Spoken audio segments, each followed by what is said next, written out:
जो कुछ हुआ पिछले एक हफ्ते 2 हफ्ते में बुरा हुआ, मगर जो सरकार ने किया मुझे लगता है समझदारी की काम की। The government has done a wise thing और मैं इसको समझाना चाहता हूं आपको। इसके लिए मैं बहुत सवाल उठ रहे हैं। नहीं सवाल उठ रहे हैं कि धर्मेंद्र प्रधान ने इस्तीफा क्यों दिया, राष्ट्रवादियों का क्या होगा, क्या हमारे देश में अब जितने पुलिसकर्मी है, सिक्योरिटी फोर्सेस है, रैपिड एक्शन फोर्स को गुंडे सड़कों में उनको मारेंगे, उसके बाद कहेंगे हम पर कोई एक्शन नहीं हो सकता, ये क्या हो रहा है, क्या ये गुंडे ही मैनेज करेंगे देश को, जो टुकड़े टुकड़े गैंग, उमर खलीद जो कहते हैं कई लिंग होने चाहिए देश में, पता नहीं ये बात क्या ये लोग मैनेज करेंगे इस देश को, ये सवाल उठ रहे हैं। राष्ट्रवादी जितने लोग हैं, स्पेशली रिपब्लिक भारत के दर्शक, उन्हें चिंता है। मगर मैं फिर भी कहूंगा राष्ट्रवादियों को, क्योंकि ये जो एंटी नेशनल है, देखे ना देखे मुझे कुछ परवाह नहीं पड़ती। मैं तो चाहता हूं कि राष्ट्र विरोधी लोग जो है, जो एंटी नेशनल लोग हैं, तो इस तरह के लोग हैं जैसे सीजेपी वाले, मुझे नहीं देखे तो नेपाल बना दो, नेपाल बना दो, संसद उखाड़ दो। भैया आपको भी दिखाएंगे एक दिन कौन कहां नेपाल बनाएगा। मगर समझदारी की बात यह है कि देखिए धर्मेंद्र प्रधान ने क्विट क्यों की। इन्होंने क्विट की क्योंकि इनको बहुत साफ तौर से पता चल गया था कि अगर वो अभी इस्तीफा नहीं देंगे तो पूरे देश में ये लोग माहौल बिगाड़ेंगे और लार्ज स्केल हिंसा होगी। ये क्लियर है, बहुत हिंसा होगी।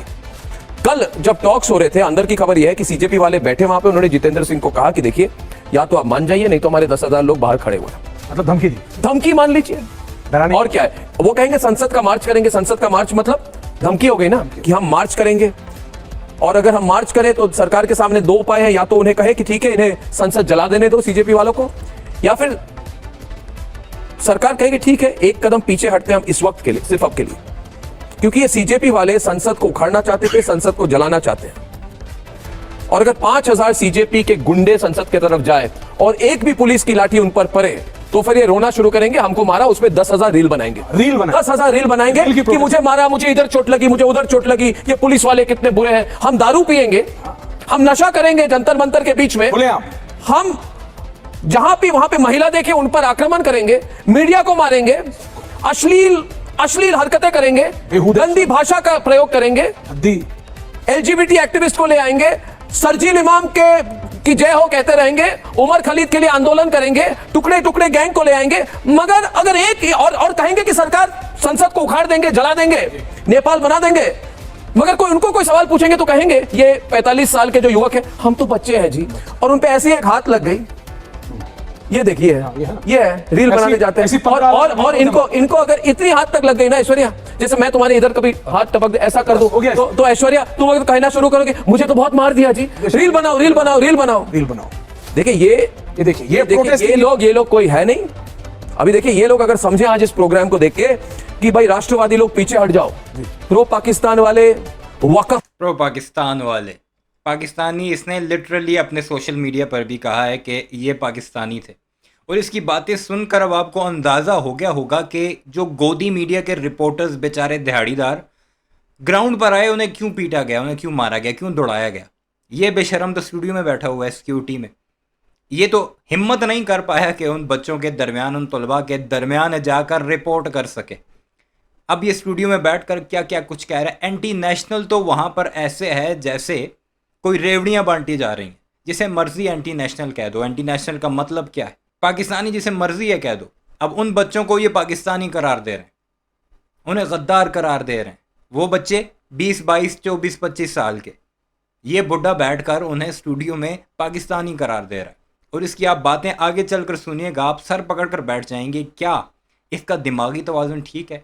क्या ये स्टूडियो में एक मीडिया हाउस चलाने के काबिल है? रिपब्लिक टीवी का हेड है ये, मालिक है ये।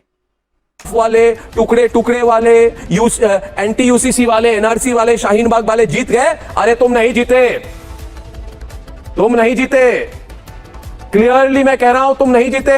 Very important. अभी आगे देखो होता है क्या, आगे देखो होता है क्या। दूसरी बात यह है कि ऐश्वर्या सरकार को पता चल गया था कि ये सीजेपी कुछ नहीं है। अमेरिका से वापस आए 2-3 कंप्लीटली बेरोजगार एक्स आपके लोग हैं जिनको अमेरिका से पैसा मिल रहा है, और कांग्रेस के लिए बहुत उपयोगी है, क्योंकि कांग्रेस कहती है, योगेंद्र यादव कहते हैं कि सरकार जो है, योगेंद्र यादव, सरकार संसद से नहीं चलेगी, सड़कों से चलेगी। सही बात है, इसलिए उनके लिए बहुत यूजफुल है, टूल है, टूल। सीजेपी एक टूल है, इनको यूज किया जा रहा है। पहले कांग्रेस यूज कर रही है, फिर आप यूज करेंगे, डिपके, सौरभ, ये रंका, वो जो भी है, ये सारे आपके क्या कहते हैं, लो लेवल वर्कर है, लो लेवल वर्कर आपके, और कुछ नहीं है। और जो लेफ्ट है वो तो दुखी है, क्योंकि अर्बन नक्सल दुखी है, माओवादियों को अमित शाह ने खत्म कर दिया है। और लास्ट लेफ्ट वाले जो हैं उन्हें अर्बन नक्सल करार दिया जाता है भारत में। और ये बेशरम जो मीडिया चलाता है, जिसका काम है न्यूट्रल होना, दोनों की बात सुनना, आगे पहुंचाना, अपने बाप नरेंद्र मोदी के जो वजीर था, मंत्री था, उसके स्टेप डाउन करने पर पागल हो गया। यानी जैसे इसके बाप ने इस्तीफा दे दिया है। मीडिया का ओनर नहीं है ये, या कोई एंकर नहीं है ये, एक पॉलिटिशियन है और इसके अब्बे ने इस्तीफा दे दिया प्रेशर में आकर। ऐसे रिएक्ट कर रहा है। में एक चौथी ग्रुप जो इनका यूज कर रही थी वो है टुकड़े टुकड़े गैंग। वहां पे मणिशंकर अय्यर खड़े हो गए कि सरजील इमाम, सरजील इमाम बहुत अच्छा आदमी है, उमर खलीद बहुत अच्छा आदमी है। सरकार समझ गई थी कि ये सीजेपी का उपयोग किया जा रहा है देश को जलाने के लिए, इसलिए वो सिर्फ क्या चाहते थे, देखो ये सीजेपी वाले एक नंबर के कायर हैं, कायर हैं। ये भगत सिंह का फोटो लेते हैं, ये गुंडों को सीजेपी वाले यानी कांग्रेस जनता पार्टी वाले कायर हैं, यानी बुजदिल हैं। और स्टूडियो में बैठकर धमकियां लगाने वाला, बाहर ना निकलने वाला, वो बड़ा जो है वो बहादुर बंदा है। अर्नब गोस्वामी उसका नाम है। फिर हाथ जोड़ के जितेंद्र सिंह और जेपी नड्डा के सामने जाते हैं कि जितेंद्र सिंह जी, जेपी नड्डा जी, बस लिखित में दे दीजिए कि हमारे खिलाफ कोई पुलिस केस नहीं करेंगे। और जितेंद्र सिंह और जेपी नड्डा ने कहा चलो नहीं करेंगे। अच्छा थैंक यू, निकल जाओ जंतर मंतर से। इनको अपने आप को बचाना था, कायर कहीं के। तीसरी बात यह है कि सरकार का एक बहुत बड़ा एजेंडा है आने वाले दिनों में ऐश्वर्या। पहला है कि अगर हिंसा हो तो एजेंडा डिले हो जाएगा। एफसीआरए अमेंडमेंट है जिससे जितने हिंदुओं की कन्वर्जन होती है वो रुक जाएगी, ये पहला एजेंडा है। विमेंस बिल है, यूनिफॉर्म सिविल कोड है, परिसमन है, डिलिमिटेशन है, उसके बाद वन नेशन वन पोल है। ये सब चीजें बहुत बड़ी एजेंडा है सरकार के लिए। सरकार और नरेंद्र मोदी हमारे प्रधानमंत्री को ये एजेंडा संभालना है। चौथी बात ये सोचिए ऐश्वर्या कि राहुल गांधी आज इतने दुखी क्यों है, ये इतनी दुखी आत्मा क्यों है, ये हमेशा गुस्सा क्यों होते हैं। जब ये राहुल गांधी अल्बर्ट पिंटो जैसा गुस्सा क्यों आता है, हर वक्त गुस्सा आता है। मुझे लगता है कि राहुल गांधी ऐसा आदमी है जो अपने चेहरे को शीशे में देखे तो उसे गुस्सा आता होगा। हाँ अब तो गुस्सा आना चाहिए, मगर राहुल गांधी गुस्सा है। आज अगर देखें इनका विजुअल, ये कह रहे नहीं सीजेपी बंद मत करो, प्लीज कंटिन्यू और करो। बीजेपी वाले बोल रहे हैं, देखिए 4:45 को राहुल गांधी कह रहा है कि अभी यह आंदोलन जारी रहेगा। 5:10 को डिपके के चमचे आके कह देते हैं हम पर, सरकार ने कहा हम पर केस नहीं करेंगे, हम बंद करते हैं। फिर 6 बजे राहुल गांधी फिर आते हैं, इस बार लेफ्ट के लीडर्स को साथ में लाते हैं, कहते हैं देखो अगली बार 10 गुना मैं करूंगा। अरे राहुल गांधी, क्या तुम ये कर रहे थे, तुमने एक्सेप्ट कर दिया कि तुम करवा रहे थे? अगर करवा रहे थे तो खुलकर सबके सामने एडमिट क्यों किया? ये तो पता चल गया कि आपका हाथ था डिपके के पीछे, केजरीवाल का भी और राहुल का। देखिए क्रोनोलॉजी समझिए। मगर एक बात मैं सीरियसली ये भी कहना चाहता हूं ऐश्वर्या, कि आज मैं जानता हूं जितने रिपब्लिक भारत के राष्ट्रवादी दर्शक हैं ये चिंतित हैं। पता है क्यों चिंतित है ऐश्वर्या? ये पूछ रहे हैं कि क्या यही सब देश में चलेगा?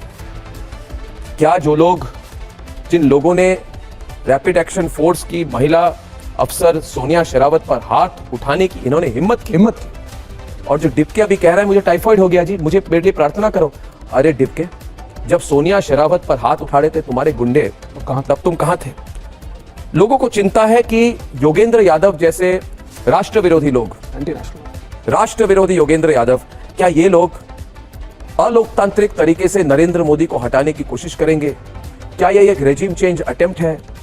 क्या भारत के तीसरी बार चुने गए भारतीय जनता पार्टी की सरकार और प्रधानमंत्री नरेंद्र मोदी को हटाने की कोशिश ये आदमी करेगा? ये आदमी वो शबाना आजमी के साथ खड़ा है, पीछे खड़ा रहता है, वैसे राहुल के साथ खड़ा है ना। मैं तो कहता हूँ ये आसाम का गमछा है, मैं आसाम का हूँ, इसको हटाइए अपने गले से।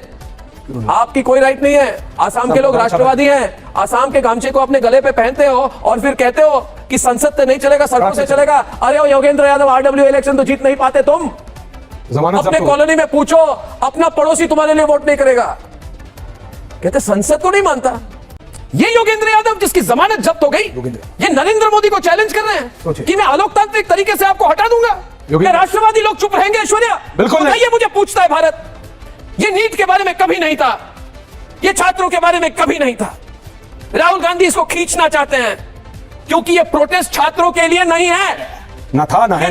ये छात्रों का प्रोटेस्ट कभी नहीं था, ये अर्बन नक्सलियों का प्रोटेस्ट था। ये प्रोटेस्ट था गांधी वाड्रा फैमिली को जो भारत ने उखाड़ दिया है, उनको वापस सत्ता से उनको वापस लाने का प्रोटेस्ट था। अंदाजा लगाइए कि जो जवाब नरेंद्र मोदी सरकार के इतलात के मिनिस्टर, इंफॉर्मेशन मिनिस्टर ने आकर देना था, वो नहीं आए, क्योंकि उन्हें पता था कि स्टूडेंट बड़े गुस्से में, नरेंद्र मोदी का मोरल डाउन हो रहा है, तो इस गुर्गे को आगे कर दिया।